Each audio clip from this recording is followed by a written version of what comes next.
हर वर्ष जब रंगों से आसमान भर जाता है, जब गलियों में हंसी गूंजती है, जब हर चेहरा गुलाल से रंग जाता है, हम होली मनाते हैं। लेकिन क्या आपने कभी सोचा है, हम होली क्यों मनाते हैं? जब होलिका की अग्नि प्रज्वलित होती है, तो हम केवल लकड़ियास नहीं जलाते, हम जलाते हैं अहंकार, हम जलाते हैं अधर्म, हम जलाते हैं भीतर छिपे उस अंधकार को जो सत्य के मार्ग में बाधा बनता है।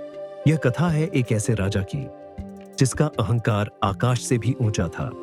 उसका नाम था हिरण्यकश्यप। वह स्वयं को भगवान मान बैठा, लेकिन उसके ही घर में जन्मा एक बालक जिसका नाम था प्रहलाद। वह भगवान विष्णु का भक्त था। हिरण्यकश्यप का यह आदेश था, पूरे राज्य में केवल उसी की पूजा होगी। लेकिन उसका पुत्र प्रहलाद केवल विष्णु का ही नाम जपता रहा। ये बात हिरण्यकश्यप को क्रोधित कर गई। उसका अहंकार आहत हो चुका था। तब हिरण्यकश्यप ने अपनी बहन को बुलाया, होलिका। होलिका उसकी सगी बहन थी और उसे एक वरदान प्राप्त था।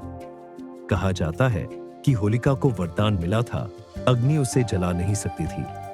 लेकिन वह वरदान केवल तब तक प्रभावी था जब उसका उपयोग धर्म के लिए हो। हिरण्यकश्यप ने उसी वरदान का सहारा लिया। योजना बनाई गई, प्रहलाद को होलिका की गोद में बैठाकर अग्नि में प्रवेश कराया जाए।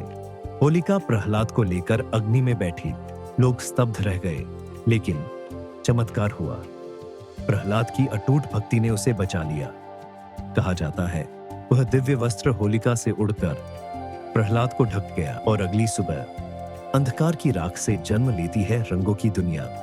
यही कारण है कि होली केवल एक त्योहार नहीं, बल्कि सत्य की विजय का उत्सव है, जहां अहंकार जलता है और भक्ति मुस्कुराती है। होली हमें याद दिलाती है कि जब विश्वास अडिग हो तो अग्नि भी रक्षा करती है। आप सभी को होली की हार्दिक शुभकामनाएं। धर्म, प्रेम और रंगों से भरा रहे आपका जीवन।